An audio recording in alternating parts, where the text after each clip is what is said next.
Bismillahirrahmanirrahim. Assalamualaikum warahmatullahi wabarakatuh. Alhamdulillah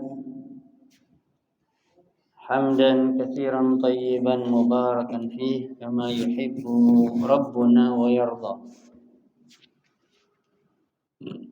Asyhadu an la ilaha illallah wahdahu la syarika lah wa asyhadu anna Muhammadan abduhu wa rasuluh. Ya ayyuhalladzina amanu taqullaha haqqa tuqatih wa la tamutunna illa wa antum muslimun.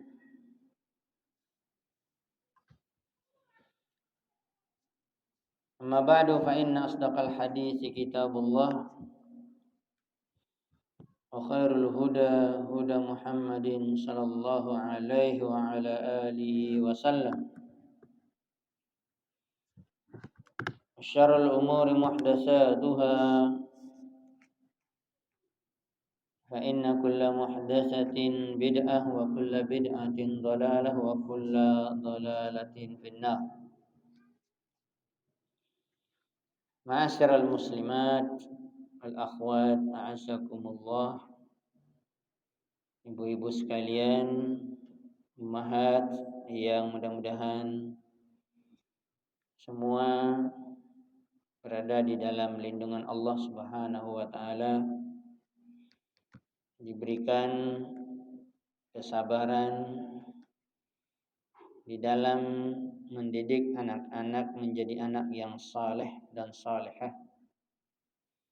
diberikan kesabaran untuk berkhidmat kepada suami karena merupakan ketaatan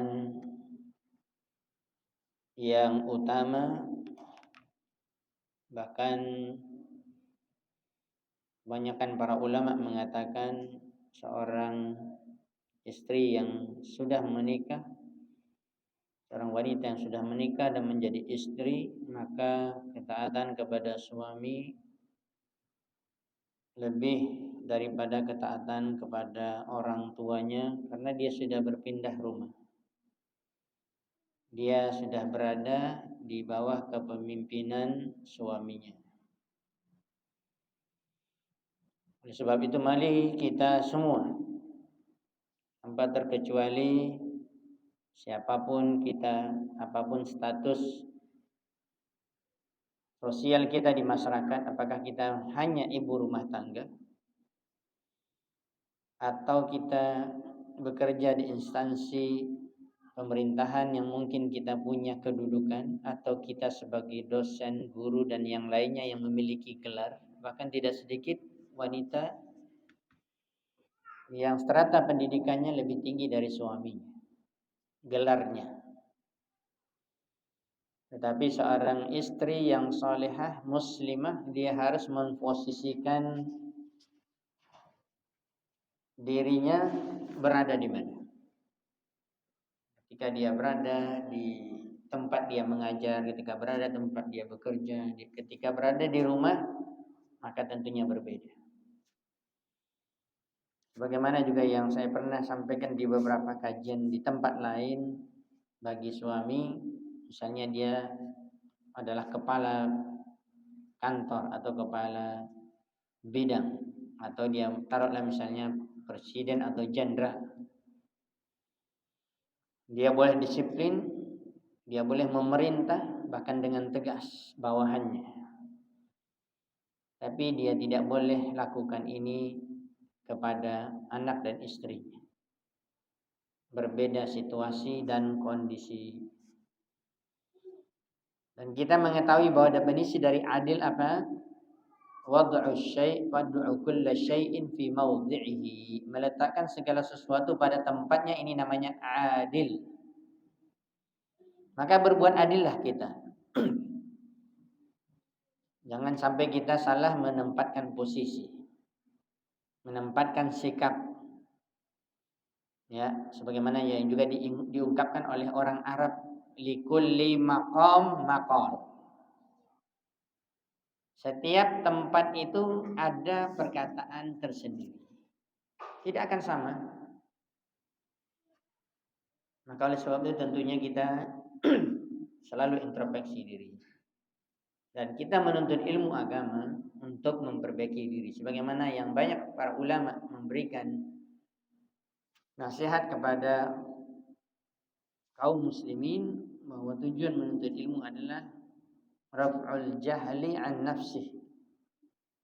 Jadi ingat ini. Kenapa kita menuntut ilmu agama? Untuk mengangkat kebodohan dari diri kita. Kemudian baru untuk orang lain ketika kita bisa menyampaikannya. Jadi ilmu ini untuk kita pertama sekali. Saya juga beberapa kajian di Pekanbaru saya mengatakan ketika kita belajar tafsir, belajar dengan ustadz tafsir, ayat sekian, surat ini, maka jangan terbayang oleh kita selain dari kita.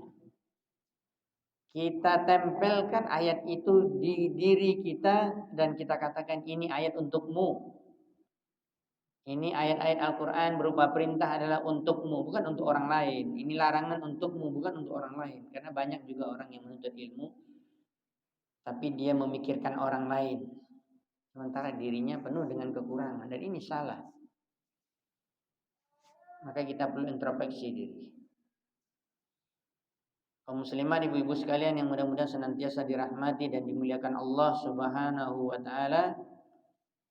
Kita mengambil waktu pada sore hari ini karena satu dan lain hal kondisi juga yang membuat kita tidak bisa membuka kajian malam hari sebagaimana kita janjikan, tapi insya Allah mungkin ini lebih tepat dan lebih khusus kepada ibu-ibu. Dan sebenarnya juga manfaat dari ilmu itu juga para al-aba atau laki-laki juga bisa mengambil faedah dari ilmu yang disampaikan kepada kaum wanita. Kalau judul yang telah diberikan sebelumnya adalah kisah para sahabiah wanita yang beriman di zaman Nabi Shallallahu Alaihi Wasallam. Apa yang terpikir oleh kita ibu-ibu? Kira-kira dikatakan kisah para sahabiah wanita yang beriman di zaman Nabi. Akan terpikir oleh kita orang-orang yang hebat, wanita-wanita yang salihah, wanita-wanita penghuni surga. Karena keumuman dalil dari surat At-Taubah ayat 100, was-sabiqunal awwalun minal muhajirin wal ansar walladzina tabauhum bi ihsan radhiyallahu anhum wa radu an a'adda lahum jannatin tajri tahtaha al-anharu khalidina fiha dzalikal fawzul 'adzim. Orang-orang yang awal dari kaum muhajirin dan ansar yang masuk ke dalam Islam dan orang-orang yang mengikuti mereka dengan baik. Berarti generasi dalam arti orang-orang yang awal masuk Islam, kemudian sahabat ya yang awal masuk Islam berdakwah lagi, mengajak lagi manusia yang lain sehingga mereka juga masuk Islam dan mereka bertemu dengan Nabi Shallallahu Alaihi Wasallam. Makanya definisi sahabat laki-laki, kalau sahabat itu sebenarnya menggunakan kata-kata muzakkar yang sifatnya umum, laki-laki dan perempuan yang ada di zaman Nabi. Tetapi kalau dikatakan sahabiyah dengan ta marbutah atau jamak muannas salimnya sahabiyat dengan ta ta'nis, maka dia adalah khusus untuk wanita muslimah di zaman Nabi Shallallahu Alaihi Wasallam yang beriman. Yang dikatakan definisi daripada sahabat atau sahabiyah yaitu mereka yang masuk Islam melihat Nabi. Mereka yang masuk Islam, wanita yang masuk Islam, beriman kepada Nabi, melihat Nabi dan mati dalam keadaan Islam. Ini sahabat atau sahabiah. Walaupun dia hanya melihat Nabi 1 detik, dia lewat di depannya Nabi jalan tek. Dia ini udah Islam nih. Lewat di depan matanya Nabi tek, hanya hitungan detik kan. Kemudian tidak pernah bertemu setelahnya. Kemudian sahabiah ini mati dalam keadaan Islam, dia sahabiah. Tapi sama sekali tidak melihat Nabi. Ada istilahnya dalam ilmu hadis sahabiyah atau sahabat mukhadram. Dia bisa tergolongan tabi'in tetapi dia bukan tabi'in. Dia hidup di zaman Nabi, dia Islam tapi dia tidak melihat Nabi. Inilah yang dikatakan oleh para ulama, mulianya manusia-manusia di zaman Nabi SAW ketika mereka masuk Islam walaupun sesaat melihat Nabi. Apalagi sahabat-sahabat atau kita katakan sahabiah wanita yang terus bersama Nabi SAW bahkan seumur hidupnya. Apalagi Ummahatul Mukminin, istri-istri Nabi SAW adalah manusia yang terbaik. Apalagi mereka orang-orang yang berilmu. Dan di antara seluruh istri Nabi SAW yang berilmu, yang faqihah, yang dalam ilmu agamanya, bahkan satu-satunya wanita yang hafal hadis ribuan, tidak lupa adalah Aisyah As-Siddiqah binti Siddiq, anaknya Abu Bakar Siddiq radhiyallahu taala anha. Kemudian ada khilaf di antara para ulama mana yang lebih utama dari istri Nabi, apakah Khadijah binti Khuwailid atau Aisyah. Kalau Imam Ibnu Hajar Al-Asqalani rahimahullah taala mengatakan beliau menguatkan ya Khadijah binti Khuwailid. Ada beberapa ulama mengatakan Aisyah. Ya, intinya adalah ini wanita-wanita ya yang mulia. Apalagi berada di dalam rumah Nabi SAW dan menuntut ilmu bersama Nabi, karena mereka adalah orang yang dekat dengan Nabi SAW. Ini juga menjadikan faedah bagi kita. Apa kira-kira ibu-ibu faedahnya? Semakin dekat yang masuk Islam, semakin dekat sahabat laki-laki ataupun sahabat perempuan kepada Nabi SAW dan menuntut ilmu, bahkan semakin lama maka mereka semakin mulia. Dan ini juga menjadi pelajaran bagi kita. Semakin banyak kita hadir di majelis ilmu, semakin banyak kita mendengarkan nasihat dari Al-Quran dan Sunnah, dan kita mengamalkannya, maka kita menjadi orang yang mulia.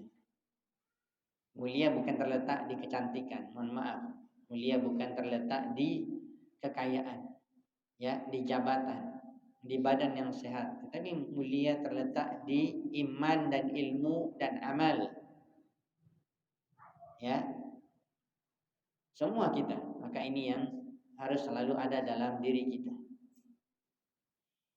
Memberikan mukadimah sedikit saja terlebih dahulu bahwa perempuan atau wanita, terkhusus muslimah, juga bisa menjadi orang yang paling mulia di sisi Allah sebagaimana juga para laki-laki. Makanya disebutkan dalam riwayat hadis yang sahih, An-nisa syaqaiqur rijal. Wanita-wanita itu merupakan saudara kandungnya laki-laki. Secara umum hukumnya sama, dan mereka bisa mencapai derajat juga laki-laki. Tetapi memang ada kekhususan. Amalan masing-masing yang tidak bisa dilakukan oleh masing-masing hanya untuk mereka saja. Maka saya juga selalu mengatakan ya, di dalam kajian-kajian saya yang lain, sebenarnya wanita itu sangat mudah sekali untuk menjadi wanita yang salehah. Bahkan dia tidak perlu banyak bergerak ke sana kemari seperti laki-laki yang mesti bertanggung jawab sebagai suami, mencari nafkah, segala macam, ini itu banyak. Adapun perempuan, dia lebih banyak dominannya misalnya di rumah, kemudian dia taat kepada Allah, dia mengamalkan sunnah, dia juga menuntut ilmu sesuai dengan kemampuannya, kemudian dia berkhidmat kepada suaminya, kemudian dia mendidik anaknya menjadi anak-anak yang saleh dan salehah, maka ya dia tidak perlu banyak keluar rumah. Walaupun kita mengetahui bagaimana beratnya pekerjaan seorang ibu, lebih berat dari ayah. Ya, sebagaimana kita ketahui bagaimana Allah Subhanahu wa taala memerintahkan untuk berbakti terkhusus kepada ibu. Karena disebutkan di dalam surat Al-Luqman, Allah mengatakan ya, karena ibu itu dia wahnan ala wahnin. Dia itu susah di atas susah, hamil kemudian melahirkan, bahkan menjaga anak, memelihara, dan lebih banyak dominan mereka daripada bapak. Ya. Dan bahkan Nabi SAW mengatakan ketika ada sahabat bertanya, mana orang yang paling dekat yang bisa aku jadikan sahabat dekatku wahai Rasulullah, kata Rasulullah SAW, ibumu. Sampai 3 kali, umuka, summa abuka, baru bapak. Kemudian juga Bagaimana Islam mengangkat derajat kaum wanita di zaman jahiliyah, bahkan di zaman sebelum Rasulullah SAW diutus menjadi nabi. Wanita dihina, wanita dikucilkan.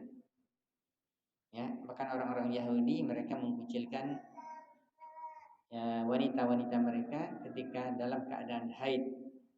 Dianggap mereka itu sudah dalam keadaan tidak baik. Pokoknya semua tidak baik. Dan ini Islam datang memuliakan mereka.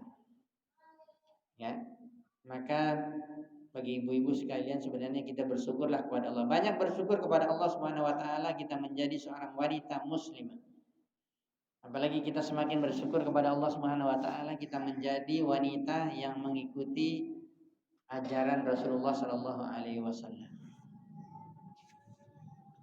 Untuk tidak memperpanjang bahasan kita sebenarnya banyak kalau kita melihat kisah-kisah wanita-wanita teladan. Bagaimana juga kisah sahabat-sahabat teladan. Ya. Dan banyak nasihat para ulama yang terutama sekali kita mesti membaca atau mendengar kisah-kisah terutama para nabi dan rasul. Yang terdepan adalah nabi kita Muhammad SAW. Kemudian setelahnya adalah kisah-kisah para sahabat. Karena ini akan menumbuhkan keimanan, mengokohkan keimanan kita. Apalagi ketika kita mendapatkan ujian di rumah tangga dengan suami, dengan anak, dengan teman-teman yang lain. Apalagi kita misalnya bekerja, banyak ujian, bukan hanya laki-laki saja, tetapi juga wanita. Ya, begitu juga bahkan ada wanita-wanita yang juga mereka mengajak wanita yang lain ke dalam kepada Allah untuk beribadah juga mendapatkan ujian sama. Maka ketika kita membaca kisah-kisah, ya khususnya adalah wanita-wanita, ya pejuang, kalau kita katakan pejuang di zaman sahabiah, ini akan mengurangi dalam arti bisa mengurangi ya putus asa kita atau bisa menguatkan kita istiqamah di dalam menjalankan agama ini, bahkan bisa menjadi pembela-pembela agama. Sebagaimana laki-laki bisa membela agama, begitu juga wanita.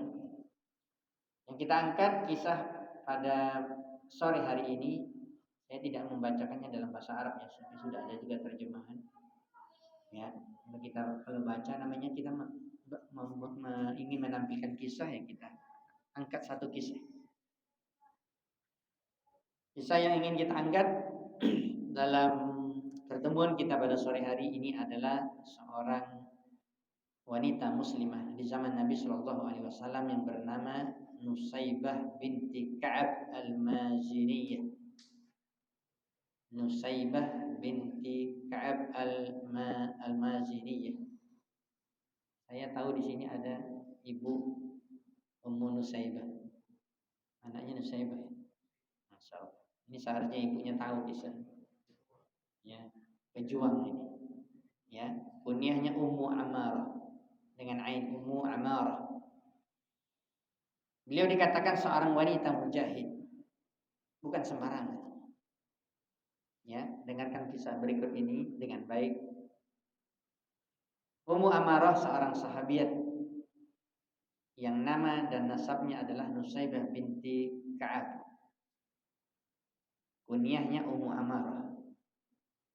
Atau nasabnya adalah Nusaybah binti Ka'ab bin Amr bin An-Najjar. Ia adalah ibu dari sahabat Hubayb dan Abdullah bin Zaid bin Asim. Ya, Nusaybah dulu dia memiliki suami, kemudian suaminya meninggal, kemudian menikah lagi. Nusaybah disebutkan ya dengan suaminya dan kedua anaknya memeluk agama Islam, menjadi sahabiah, sahabat. Kedua anaknya menjadi sahabat. Kapan? Ketika adanya bai'at Aqabah. Di antara disebutkan tentang keutamaan keluarga ini. Subhanallah, ini satu keluarga ibu ini. Bukan hanya suaminya mujahid, bukan hanya dua anak laki-lakinya, tetapi dia juga wanita mujahidah, turut serta dalam perang Uhud. Ibu tahu kisah perang Uhud? Perang Uhud ini terjadi kapan? Kira-kira setelah perang apa terjadi, ibu-ibu, perang Uhud? Ibu-ibu katanya mau hadiah buku. Setelah perang apa? Jangan tanya saya Google nggak? Tanya saya Google keluar semua jawabnya. Perang apa, Bu? Yang terjadi pada bulan Ramadan? Malu-malu atau nggak mau jawab atau nggak tahu ini? Perang Badar. Ya. Perang Badar terjadi dalam bulan Ramadan. Ya, terjadi pada bulan Ramadan, dan perang Uhud terjadi setelahnya. Beda 1 bulan atau 3 bulan. Perang Badar kaum muslimin menang. Ketika itu Abu Sufyan masih kafir. Maka dia sangat marah, sangat benci karena banyaknya tokoh-tokoh kafir Quraisy mati. Orang-orang yang hebat dari orang kafir mati. Maka akhirnya sepakat orang-orang kafir Quraisy dan bekerja sama dengan suku-suku yang lain ingin menghancurkan Madinah, karena Rasulullah SAW sudah berada di Madinah dengan para sahabat. Ingin mengepungnya, ingin masuk menyerangnya dan menghabiskan mereka semua. Maka mereka pergi dengan jumlah yang sangat banyak dan ingin masuk ke Madinah mesti melewati, tidak ada jalan satu-satunya kecuali melewati Gunung Uhud. Disitulah Rasulullah SAW menunjuk sahabat-sahabat panglima perang, dan diantaranya ada yang dikenal dengan Jabal Rumah, bukit yang di situ diletak banyaknya tentara memanah. Kalau kita sekarang ini sniper yang hebat menembak. Setiap ada orang kafir yang mau masuk ke Madinah melewati Uhud dipanah. Akhirnya mereka nggak bisa apa? Nggak bisa masuk. Tetapi subhanallah, Allah SWT pertama sekali memberikan kemenangan kepada para sahabat, kepada Nabi SAW dan para sahabat, dapat harta rampasan perang. Tetapi sebenarnya Nabi SAW sudah memperingati ada seorang panglima sahabat yang berada di bukit rumah tersebut. Rumah artinya pemanah. Ya, kata Rasulullah, jangan tinggalkan bukit tersebut. Ini panglima perang tidak meninggalkannya, tetapi sahabat-sahabat yang lain, anak yaitu pasukannya, karena tergoda dengan harta rampasan perang yang ada di bawah, dan mereka mengira mereka sudah menang, akhirnya turun. Disitulah kehebatan Khalid bin Walid yang masih kafir menjadi panglima perang. Akhirnya dia mempunyai strategi yang jitu. Dia balik arah, kemudian dia putar, kemudian dihabisi sahabat yang mengambil harta rampasan perang. Maka disitulah kejadian yang hebat. Rasulullah SAW hampir mati. Rasulullah SAW giginya patah. Ya, subhanallah, di antara wanita yang hebat dan ikut. Dia sebenarnya awalnya Nusaybah ini dengan beberapa wanita muslimah yang lain, mereka tugasnya hanya mengobati sahabat atau mungkin Rasulullah yang luka. Karena ini biasa peperangan seperti ini, adanya tim medis, perawat. Ya, jadi istilahnya perawat itu sebenarnya sudah ada di zaman Nabi. Biasanya memang perempuan. Ya. Tapi kalau sekarang di mana? Apakah boleh perawat laki-laki? Boleh kalau seandainya yang diurus laki-laki, dan itu yang tepat. Bagaimana kalau seandainya perempuan? Itu juga bagus karena diusahakan yang merawatnya juga, yang dirawat juga perempuan, supaya jangan campur aduk. Tapi sekarang kan campur aduk. Ya, ini juga menyebabkan timbul fitnah. Tapi begitulah negara ini atau dunia ini seperti itu sekarang, ya, sifatnya darurat lagi. Intinya adalah dia adalah mengobati sahabat-sahabat laki-laki yang luka dalam peperangan. Dia tidak ikut berperang. Ummu Amarah. Tetapi luar biasa pembelaannya kepada Nabi SAW di perang Uhud. Demikian saat ia meminta untuk bersama Nabi, bahkan dia meminta untuk bersama Nabi, dibeli bersama Nabi SAW di surga. Ya. Dalam perang Uhud Nabi SAW bersabda kepada suaminya Zaid bin Asim, karena melihat bagaimana perjuangan Ummu Amarah membela Nabi SAW bahkan masuk dalam medan pertempuran. Bahkan dikatakan dia itu melihat Nabi sudah terpojok, sudah tersudut dan orang kafir sudah mulai menyerang Nabi. Ya, dia tidak ada jalan yang lain kecuali dia masuk ke medan pertempuran dengan cara bagaimana?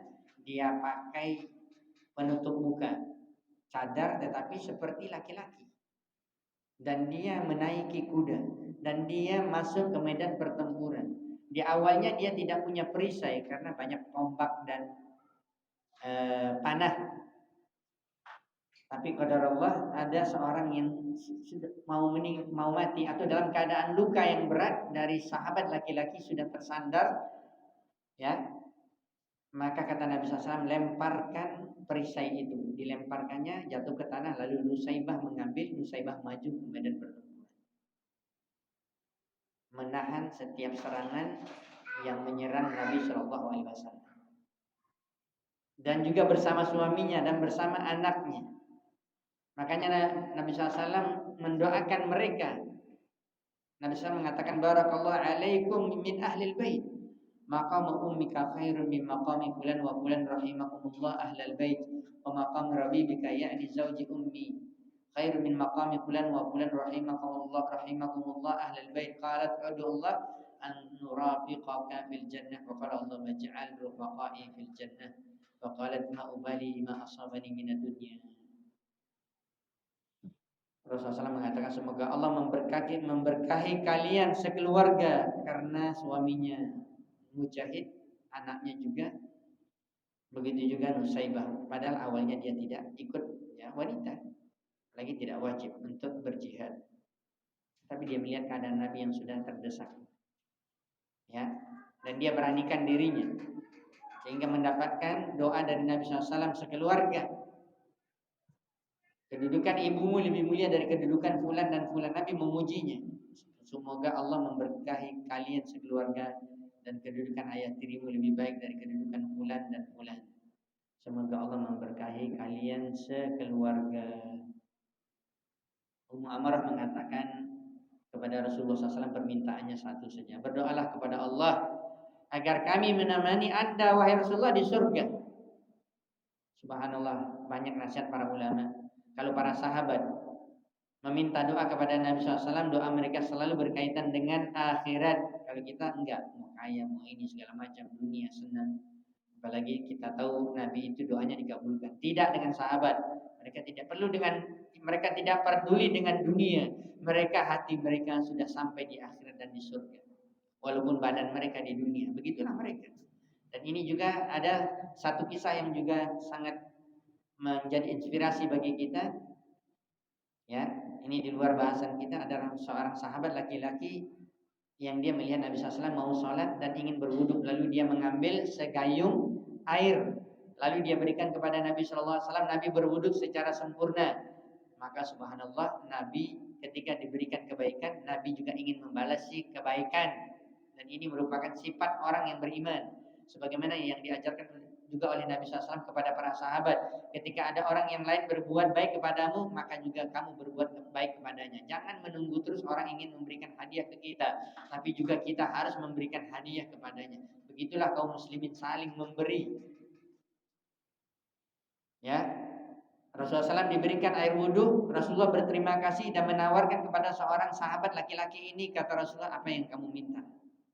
Subhanallah. Ini permintaan luar biasa. Rasulullah SAW akan mengiyakannya. Apa yang kamu minta, wahai sahabat? Kata dia, tidak ada yang aku minta kecuali aku ingin menemanimu di surga. Menemani Rasulullah SAW, para nabi dan rasul itu di surga bukan pekerjaan yang mudah, bukan kedudukan yang tidak akan mungkin sama. Para nabi dan rasul surganya Firdaus paling tinggi yang tidak dimasuki oleh semua manusia yang beriman. Maka ini permintaan yang berat. Kata Rasulullah SAW, permintaanmu berat. Kata Rasulullah SAW, saya tidak bisa memastikan, tetapi saya ingin memberikan jalan untuk kamu yaitu ingin bersamaku di dalam surga. Kata Nabi SAW, a'in nafsaka ala kasratis sujud. Kata Nabi SAW kepada sahabat ini, tolonglah dirimu untuk memperbanyak sujud. Maksudnya apa? Perbanyaklah salat-salat sunnah. Dan ini juga bisa menjadi amalan bagi kita. Kalau kita ingin menemani Rasulullah, banyaklah sujud, banyaklah kita salat. Apalagi salat wajib tidak boleh ditinggalkan. Nah, memperbanyak salat-salat sunnah. Ini salah satu contohnya. Begitu juga Ummu Ammarah, dia berdoa meminta kepada Nabi SAW agar Nabi berdoa dan doa Nabi dijabah oleh Allah karena doa Nabi itu makbul. Berdoalah kepada Allah agar kami menemani Anda wahai Rasulullah di surga. Nabi bersabda, ini dia doa Nabi, ya Allah, ya Allahumma ja'alhum rufaqa'i fil jannah. Rasulullah mengatakan, ya Allah, jadikanlah mereka teman-temanku di surga. Subhanallah, ketika mendengarkan doa Nabi Shallallahu Alaihi Wasallam ini, apa yang dirasakan oleh sahabiah Ummu Ammarah Nusaibah, dia mengatakan, aku tidak peduli lagi. Ketika aku telah mendengarkan doa itu, aku tidak peduli lagi dengan musibah yang menimpaku di dunia. Aku luka, aku apapun yang aku dapatkan, aku sengsara, aku miskin, aku tidak peduli lagi karena sudah mendengarkan doa Nabi SAW. Apalagi dalam peperangan, apalagi dia mesti melindungi Nabi SAW, dia tidak peduli lagi. Yang penting Nabi selamat. Itulah yang dikatakan oleh para ulama, bagaimana pengagungan sahabat laki-laki dan perempuan, bahkan perempuan apalagi laki-laki kepada Rasulullah SAW. Bahkan mereka mengatakan, kami tidak rela satu rambut Rasulullah SAW tercabut atau terluka, lebih baik kami mati di depan Rasulullah daripada Rasulullah terluka. Begitulah para sahabat, sangat cintanya mereka kepada Nabi SAW, sangat besarnya perjuangan mereka dalam membela Rasulullah dan membela ajaran Islam, membela tauhid, membela agama Allah.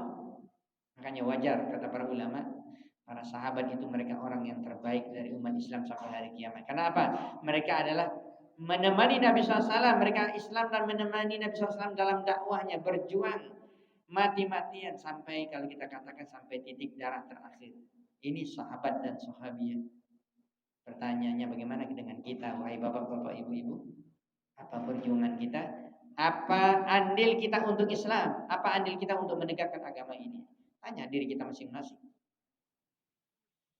Ya, maka di sini dikatakan, lalu Ummu Ammarah tadi dia katakan, aku tidak peduli lagi dengan musibah yang menimpaku di dunia. Ya, dia terus menghadapi musuh-musuhnya yang berada di depan Nabi SAW. Nabi sudah terdesak, dia memegang perisai yang telah disebutkan tadi. Dia bingung, dia ingin masuk, dia sudah nampak Rasulullah sudah terdesak. Laki-laki sahabat yang lain juga sudah terdesak, sudah banyak juga yang meninggal. Sementara dia berpikir, saya bisa membantu, tetapi saya nggak punya perisai. Itulah qadarullah, takdir, ada seorang yang terduduk, yang tidak sanggup lagi berdiri memegang perisai. Kata Nabi, lemparkan perisai tersebut. Ya, maka dia lemparkan, langsung diambil oleh Nusaibah Al-Maziniyah dan dia berperang, ikut maju di medan pertempuran bersama sahabat-sahabat laki-laki. Ini jiwa seorang wanita yang kuat. Ya, seperti yang telah disebutkan tadi, apalagi dia telah mendapatkan doa dari Nabi SAW, maka dia mengatakan, aku tidak peduli lagi dengan musibah yang menimpaku di dunia. Subhanallah, ujian demi ujian didapati oleh Nusaibah. Bahkan beliau bukan hanya sahabat yang ikut baiat Aqabah, berbaiat kepada Nabi SAW, dan kita mengetahui sebagaimana dijelaskan oleh para ulama, kalau para sahabiah wanita, mereka berbaiat karena baiat itu mengikat janji untuk bertauhid, taat kepada Allah, mengikuti Rasulullah, meninggalkan perkara-perkara maksiat yang besar di zaman jahiliyah. Itu namanya baiat. Mereka harus membaiat Rasulullah SAW. Dan kalau laki-laki berjabat tangan, kalau perempuan yang bukan mahram, makanya disebutkan Rasulullah SAW tidak pernah berjabat tangan ketika membaiat para sahabiat wanita yang tidak mahram. Disinilah para ulama memberikan dalil bahwa tidak bolehnya bersentuhan antara kulit laki-laki dan perempuan, termasuk bersalaman yang bukan mahram. Karena Rasulullah SAW sendiri adalah sudah mencontohkan kepada kita. Rasulullah SAW itu orang yang paling bertakwa, orang yang kuat imannya, tetapi dia tidak mau bersalaman, tidak mau menyentuh kulit wanita yang bukan mahramnya. Bagaimana dengan orang sekarang beralasan, langsung keluar alasan-alasan sesuai dengan otaknya. Ya, kalau kita larang jangan bersalaman, apalagi nanti musim hari raya Idul Fitri dan yang lainnya, bertemu dengan sesama suami dan istri bertemu, apalagi teman lama. Ini biasanya kan kalau orang awam ya bersalaman. Suami kita bersalaman dengan istri orang lain, atau sebaliknya kita bersalaman dengan suami orang lain. Ini hukumnya tak boleh, hukum haram. Tidak boleh menyentuh kulit yang seorang laki-laki atau wanita yang bukan mahram. Ya, maka mereka mengatakan itu kan di zaman Rasulullah. Ya, itu kan di zaman Rasulullah. Ya, kalau di zaman kita beda. Apa bedanya? Apa bedanya Anda dengan Rasulullah? Bahkan Rasulullah SAW itu imannya kuat, orang yang paling bertakwa, tapi dia takut.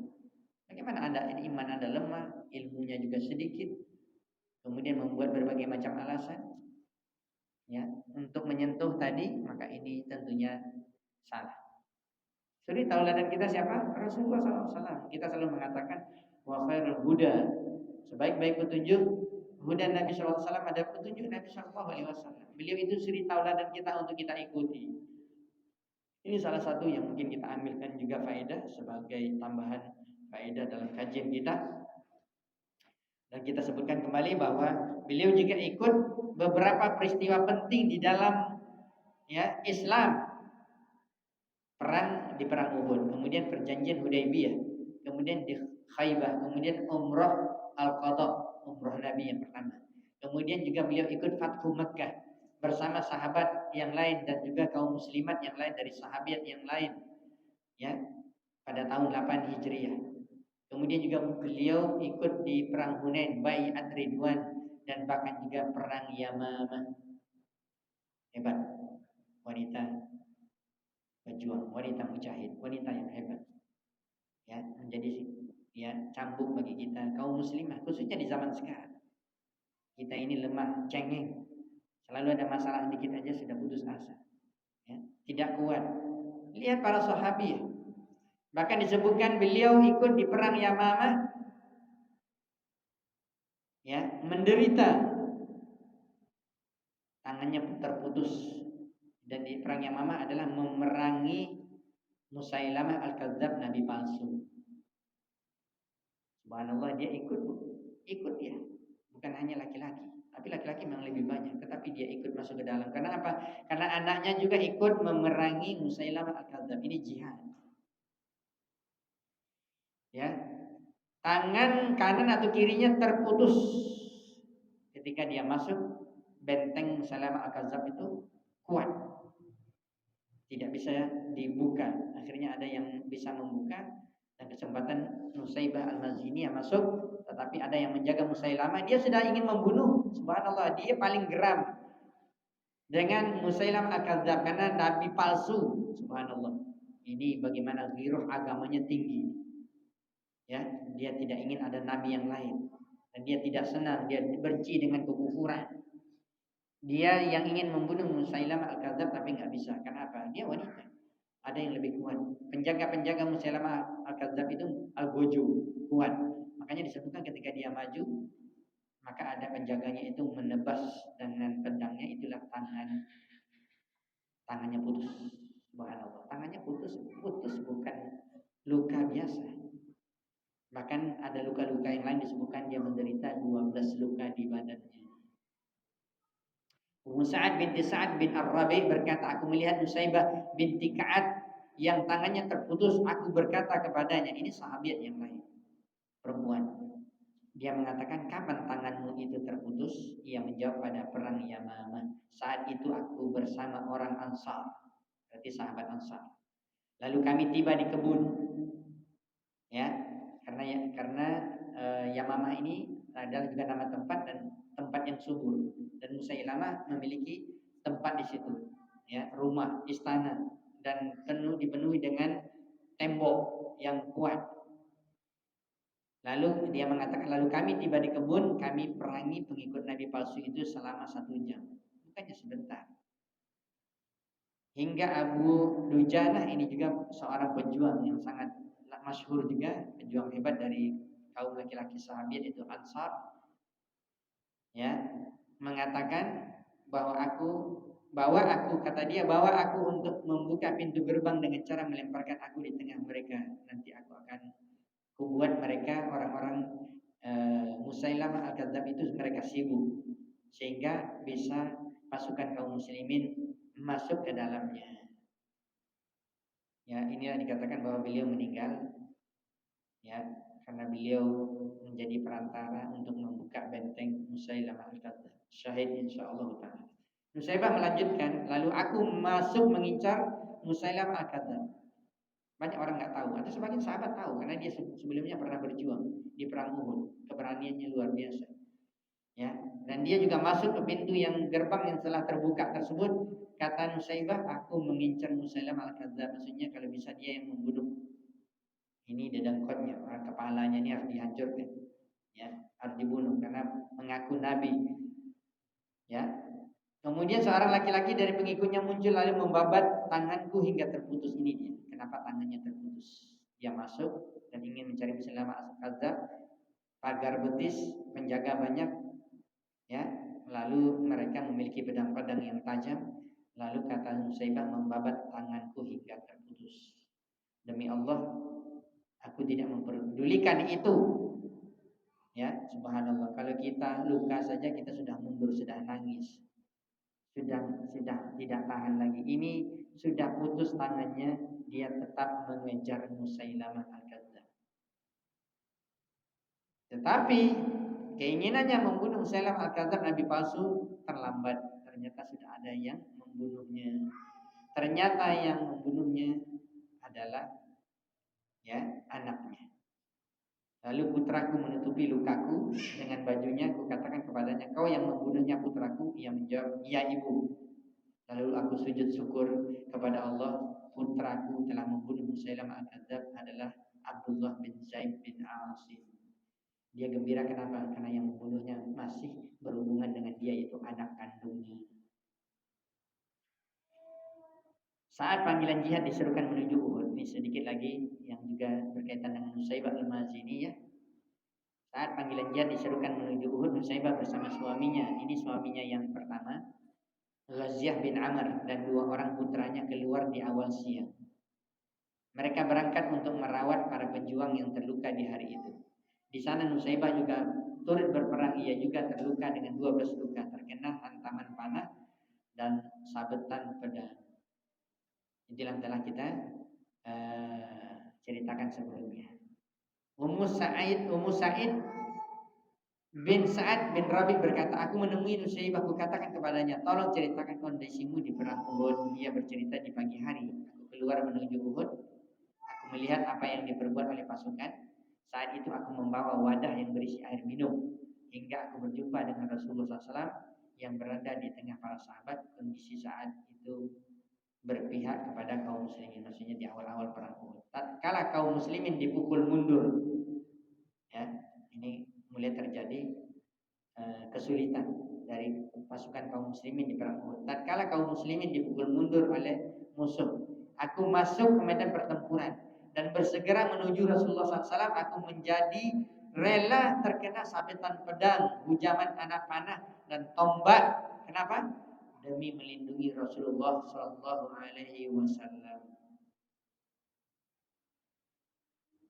Demi apa? Demi melindungi Rasulullah SAW. Sekarang Rasulullah sudah tiada, Rasulullah sudah meninggal. Bagaimana kita membela Rasulullah? Dengan membela ajaran Rasulullah, dengan membela ajaran sunnah Nabi SAW. Dan ini bentuk perjuangan kita di zaman sekarang, ya, bentuk perjuangan kita. Mari kita menuntut ilmu, belajar agama, belajar Al-Quran, belajar sunnah, kita mengamalkannya dan kita membela sunnah. Apapun yang kita dapatkan sekarang dari caci maki orang, orang menghujat kita, orang mengatakan begini, orang mengatakan dia pakai cadar, pakai jubah panjang ninja segala macam, ya. Ciri-ciri orang yang ini sesat dan segala macam, jangan pedulikan. Itu belum apa-apa yang kita rasakan dari cacian manusia, tidak sebanding dengan apa yang didapati oleh sahabiah wanita di zaman Nabi Shallallahu Alaihi Wasallam. Ummu Said juga mengatakan, ini masih wanita yang melihat Ummu Saibah mengatakan, kulihat ada cekungan bekas luka di ketiaknya, subhanallah, luka di bagian ketiaknya kena sabetan pedang. Kutanya padanya, Ummu Amarah, wahai Ummu Amarah, siapa yang melukaimu di sini? Ia jawab, Aqbil bin Qami'ah. Ia berkata pada orang-orang, beritahu aku di mana posisi Muhammad. Jadi dia sudah luka itu, dia bertanya, subhanallah, ini yang kita katakan tadi, sahabat sudah terluka, dia tidak berpikir tentang lukanya, tapi dia berpikir di mana Rasulullah, apa kabar Rasulullah, apakah Rasulullah terluka atau meninggal. Subhanallah, mereka tidak sempat lagi berpikir untuk diri mereka, tapi mereka berpikir untuk keselamatan utusan Allah Muhammad Sallallahu Alaihi Wasallam. Tetapi di zaman sekarang kita terbalik. Ya, bahkan kita rela kita mengorbankan agama, mengorbankan sunnah, mengorbankan kebenaran karena kita nggak tahan lagi dicaci maki. Karena apalagi ada sebagian kebalikannya, maksudnya dari sisi lain, karena sudah ada tawaran-tawaran dunia yang menyilaukan mata. Akhirnya kita mundur, akhirnya kita tidak berpegang teguh kepada sunnah Rasulullah SAW. Lihat bagaimana para sahabat, lihat bagaimana sahabiah Nusaybah al-Maziniyah. Dia memberitahu kepada sahabat yang lain, beritahu aku di mana posisi Muhammad. Sampai dia mengatakan, aku tidak selamat kalau dia selamat. Ya, maksudnya apa? Aku ingin dia selamat, walaupun aku tidak selamat. Lalu Mus'ab bin Umair menghadapinya. Sementara Aqbil bersama sejumlah pasukan. Lalu Aqbil menyerangku dengan satu hujaman. Inilah lukanya di bagian ketiaknya, luka. Ya. Lalu aku serang dia dengan beberapa pukulan, namun dia memakai baju besi. Begitulah peperangan yang langsung berhadapan di zaman Rasulullah SAW. Ada juga cerita yang lain, Damrah bin Sa'id al-Mazini. Ini seorang laki-laki sahabat, ada hubungannya dengan keluarga satu kabilah yaitu Maziniyah, yaitu Maziniyah, bercerita tentang neneknya. Berarti di sini maksudnya apa? Nusaybah ini adalah nenek dari Damrah. Berarti cucu dari Nusaybah. Cucunya ini bercerita, katanya nenekku, maksudnya Nusaybah, turut hadir di perang Uhud, bertugas menyediakan minuman untuk pasukan. Ia berkata, aku mendengar Rasulullah SAW bersabda, kedudukan Nusaybah binti Ka'ab pada hari ini lebih baik dari bulan dan bulan. Rasulullah SAW itu kalau menyebutkan memuji seseorang itu bukan pujian-pujian rayuan gombal, tidak, ini kebenaran dari lisan Nabi SAW dan Nabi mengucapkannya secara jujur. Pada hari itu beliau melihat Nusaybah, maksudnya Nabi SAW melihat Nusaybah berperang dengan luar biasa. Ia menderita luka, ia kencangkan pakaiannya supaya tidak lepas, namanya wanita ya, subhanallah. Dia kuatkan pakaiannya supaya tidak terlepas. Dan ia pun mengalami dikatakan 12 atau 13 luka. Kembali cucunya mengatakan, sungguh aku lihat Ibnu Qami'ah menghantam senjatanya di ketiak Nusaybah. Ini yang kejadian tadi, yang luka di ketiaknya. Itulah luka terparah yang ia alami. Ada luka-luka yang lain 12, tetapi yang terparah di bagian ketiak. Ia sampai mengobatinya selama 1 tahun. Ini subhanallah, 1 tahun mengobati lukanya. Kita mungkin 1 bulan sudah sembuh. Ini bukan luka yang main-main, bukan luka yang kecil, robek besar. Sehari setelah perang Uhud, ternyata utusan Rasulullah SAW berseru mengajak menghadang musuh di Al-Hamraul Asad. Ya, sumbat lukanya, subhanallah. Dia masih luka, ibu-ibu. Tapi ketika ada panggilan untuk perang Uhud, ya, dia sumbat lukanya, dia belum sembuh lukanya, dia sumbat dengan apa? Dengan pakaiannya. Namun upayanya itu tidak mampu menghalau darah yang keluar, subhanallah. Namanya orang luka masih terbuka, belum sembuh, ya. Apalagi luka besar, kalau kita mungkin sudah banyak jahitan, itu jahitan juga kalau bergerak, apalagi mau bawa berjihad, luka itu mengembang, akan keluar darah lagi. Begitulah yang dirasakan oleh Nusaibah. Namun upayanya itu tidak mampu menghalau darah yang keluar. Berlalulah satu malam dengan kondisi kami menahan sakit luka-luka yang kami alami. Sekembalinya dari Hamraul Asad, Rasulullah SAW tidak memasuki rumahnya hingga sampai beliau mengutus Abdullah bin Ka'ab al-Mazini, masih keluarganya atau anaknya nih, Abdullah bin Ka'ab al-Mazini, menemui Nusaibah ibunya. Ia bertanya tentang kondisinya. Nusaibah mengatakan ia dalam kondisi baik-baik saja. Subhanallah, padahal dia sudah luka, berdarah, ingin perang, nutup lukanya, kondisinya semakin sakit. Ketika ditanya anaknya, dia jawab apa? Saya baik-baik saja. Ya, begitulah kekuatan iman mereka. Begitulah mereka selalu menggantungkan diri mereka kepada Allah. Mereka tidak cengeng, mereka tidak nangis, mereka tidaklah lemah. Ya, anaknya ketika mendengarkan ibunya mengatakan seperti itu, dan Rasulullah pun mendengarnya, Rasulullah pun senang. Subhanallah, ini juga perhatian Rasulullah kepada para sahabat dan sahabat. Ya, Muhammad bin Umar mengabarkan dari Abdurrahman bin Ammarah, dari Ammar bin Ghaziyah, berarti ini dari suaminya yang pertama. Ia berkata, Ummu Ammarah mengatakan, aku teringat saat Rasulullah SAW dalam posisi terbuka. Berarti ini di mana? Di perang Uhud. Tidak ada yang menjaganya di depan. Di sisi beliau hanya ada beberapa orang saja. Ini pasukan kafir Quraisy sudah banyak dan semakin dekat dan terus menyerang. Tidak lebih, ya, yang ada di sekitar Nabi yang sebenarnya ratusan, tidak lebih, sekarang tinggal 10 orang saja. Hanya ada aku, subhanallah, dia mengatakan 3 orang itu siapa? Hanya ada aku dan 2 orang putraku.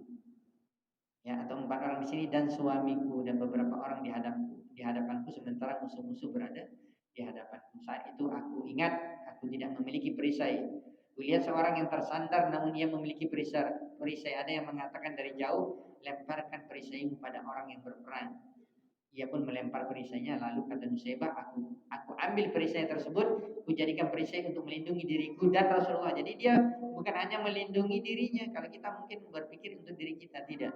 Dia melindungi dirinya dan juga Rasulullah Shallallahu Alaihi Wasallam. Para penunggang kuda itu hanya berhasil melakukan beberapa hal pada kami. Kalau mereka infanteri seperti kami, pastilah kami berhasil menghajar mereka, insya Allah. Seorang pasukan berkuda datang lalu menyabetku. Ini masih dalam perang Uhud. Ya, jadi ada pasukan berkuda dari orang kafir datang menyabet atau mengarahkan dan mengayunkan pedangnya kepada Nusaibah. Kata Nusaibah, aku tangkis dengan perisai karena dia tadi sudah memegang perisai. Ia tidak berhasil berbuat apa-apa dengan sabetan pedangnya. Saat ia berbalik, aku berhasil menyabet betis kudanya. Namanya dia naik kuda. Berarti betis kudanya kena luka atau putus. Berarti apa? Ya jatuh kudanya. Dia di atas, ia pun terjatuh terlentang. Lalu Nabi berteriak, "Hai putra Ummu Ammarah, ibumu." Maksudnya di sini ibumu itu jaga. Ibumu. Lalu datanglah anakku, kata Nusaibah, membantuku mengatasi musuh tersebut. Subhanallah, Rasulullah SAW tahu Nusaibah sedang melindunginya dan dia khawatir ibunya akan terbunuh, maka dia memanggil anaknya supaya juga ikut melindungi Rasulullah SAW. Abdullah bin Zaid berkata, ini kumpulan kisah-kisah menceritakan tentang dia dari sahabat yang lain atau sahabiah wanita yang lain. Pada hari Uhud aku mengalami luka di lengan kiriku. Seorang melintas begitu cepat namun tidak sampai menggulingkanku. Lalu ia pergi dan darah pun mengalir tak berhenti. Rasulullah SAW mengatakan, sumbat lukamu. Ya. Kemudian ibuku menemuiku. Ia membawa penyumbat luka yang memang ia persiapkan untuk merawat pasukan yang terluka. Lalu kuikat lukaku dan Rasulullah SAW berdiri memandangiku. Ibuku berkata, berdirilah nak, wahai anakku berdirilah. Ya, wahai anakku berdirilah, serang mereka. Ya, kembali ke medan jihad. Kamu sudah terluka, tapi kamu sudah saya sumbat lukamu. Berdiri lagi, lindungi Rasulullah SAW. Maka Nabi ketika mendengarkan berkata Nusaibah tersebut, Nabi mengatakan tidak ada yang mampu melakukan seperti yang kau lakukan wahai Ummu Ammarah. Bahkan laki-laki pun tidak sanggup melakukannya. Ummu Ammarah berkata, seorang yang melukai putraku datang. Rasulullah SAW berkata, ini dia orang yang melukai putramu. Lalu aku cegat dia dan kutebas betisnya, ia pun tersungkur. Ya, kata Ummu Ammarah, kulihat Rasulullah SAW tersenyum sampai kulihat gigi geraham. Lalu beliau berkata kepada Ummu Ammarah, yaitu Rasulullah SAW berkata, lanjutkan wahai Ummu Ammarah. Lalu kami serang orang itu, kami bunuh dia dengan senjatanya sendiri. Nabi mengatakan, segala puji bagi Allah yang memberimu kemenangan dan membuatmu bahagia karena telah menuntaskannya. Kulihat kebahagiaan di mata Rasulullah, kulihat kebahagiaan di matamu wahai Ummu Ammarah. Rasulullah SAW memuliakan beliau, sangat memuliakannya. Ya, riwayat yang lain dari Ummu Ammarah binti Ka'ab al-Ansariyah, Nabi SAW datang menemuinya. Ia menyuguhkan makanan kepada Nabi.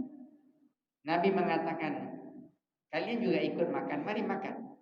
Mari makan wahai Ummu Ammarah. Tetapi Ummu Ammarah menjawab, aku berpuasa. Subhanallah, dia sedang berpuasa. Dia berkhidmat kepada Nabi SAW, menyuguhkan makanan, tetapi dia berpuasa. Ya, kemudian Nabi SAW melanjutkan, inna sha'im tusalli alaihi al-malaika idza ukila indahu hatta yafrahu wa rubbama qala hatta yasba'u. Rawahu Tirmidzi wa qala hadisun hasan. Sesungguhnya orang yang berpuasa itu didoakan oleh para malaikat apabila mereka makan yang ada di hadapan mereka sampai mereka merasa puas. Ummu Ammarah pernah datang menemui Rasulullah SAW dan berkata, kuperhatikan banyak hal yang diberikan kepada laki-laki dan sedikit sekali untuk perempuan. Mengapa demikian? Maksudnya di sini beliau ini kan seorang wanita yang memiliki semangat besar, keimanan yang tinggi. Dia tidak mau kalah dengan laki-laki. Dalam arti perjuangan jihad laki-laki. Bagaimana mereka dekat dengan Nabi SAW. Dia mengatakan, kulihat kebanyakan diberikan kepada laki-laki, kata beliau. Kata Nusaybah. Dan sedikit sekali untuk perempuan. Kata beliau kepada Rasulullah, kenapa? Mengapa demikian? Itulah salah satu sebab surat Al-Ahzab ayat 35 turun. Bisa kita nanti lihat surat Al-Ahzab ayat 35 turun karena permintaan atau karena pertanyaan dari Nusaybah mengatakan, kenapa banyak laki-laki yang lebih baik amalannya, lebih banyak, kenapa kami perempuan tidak, kenapa kami sedikit? Maka Allah menurunkan ayat, di situ disebutkan laki-laki dan perempuan, laki-laki dan perempuan. Yang artinya sesungguhnya laki-laki dan perempuan yang muslim. Innal muslimina wal muslimat. Ya. Kemudian wal mu'minin wal mu'minat, dan laki-laki dan perempuan yang mukmin. Ya, wal qanitin wal qanitat, dan laki-laki dan perempuan yang tetap dalam ketaatannya. Ya, wasadiqina wasadiqat, dan laki-laki dan perempuan yang benar. Wasabirina wasabirat, laki-laki dan perempuan yang sabar. Ya, wal khashi'ina wal khashi'at, laki-laki dan perempuan yang khusyuk. Wal mutasaddiqina wal mutasaddiqat, laki-laki dan perempuan yang bersedekah. Wasaimina wasaimat, perempuan dan laki-laki yang berpuasa. Ya, wal hafidina furujahum wal hafizat, laki-laki dan perempuan yang memelihara kehormatannya. Wadzakirina Allah katsiran wadzakirat, dan laki-laki dan perempuan yang banyak menyebut nama Allah. Apa yang diberikan kepada mereka sama. A'addallahu lahum maghfiratan wa ajran 'azima. Allah telah menyediakan untuk mereka ampunan dan pahala yang besar. Ayat ini membuat Nusaybah gembira. Karena dia juga bisa seperti sahabat laki-laki, bisa mendapatkan hal yang sama. Walaupun ada amalan-amalan khusus untuk mereka. Bahkan disebutkan di zaman Umar bin Khattab ketika menjadi khalifah. Ini berarti sudah meninggal Rasulullah, Abu Bakar. Dia mendapatkan khalifah Abu Bakar ketika Umar menjadi khalifah. Dikatakan oleh cucunya, Damrah tadi, bin Said mengatakan, dihadapkan kepada Umar bin Khattab sejumlah kain. Di antaranya terdapat kain yang baru dan lebar. Lalu ada orang yang berkomentar, kain ini benar-benar mahal. Demikian dan demikian. Sekiranya Anda berikan kain ini untuk istri dan dari putra Anda, Abdullah bin Umar. Maksudnya apa? Supaya diberikan kepada anak Umar saja. Ya. Umar menanggapi, ada dua hal yang tidak akan kuhadapkan kepada Ibnu Umar. Berikan kepada orang yang lebih berhak dari dia dan istrinya. Berikan ini, kata Umar, kepada Ummu Ammarah Nusaybah bin Sa'ad bin Ka'ab al-Maziniyah. Karena aku mendengar Rasulullah SAW bersabda di hari Uhud, di perang Uhud, tidaklah aku menoleh ke kanan dan ke kiri kecuali kulihat Ummu Ammarah berperang melindungiku. Apa maksudnya? Ada serangan dari kanan, Ummu Ammarah datang dari kanan lari. Ada serangan musuh dari kiri, berbalik Ummu Ammarah pergi ke kiri, dan begitu seterusnya.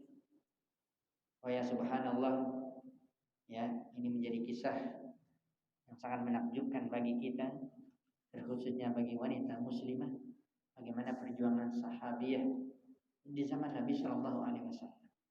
Yang kalau kita lihat yang ada pada diri kita sangat jauh sekali, belum ada apa-apanya.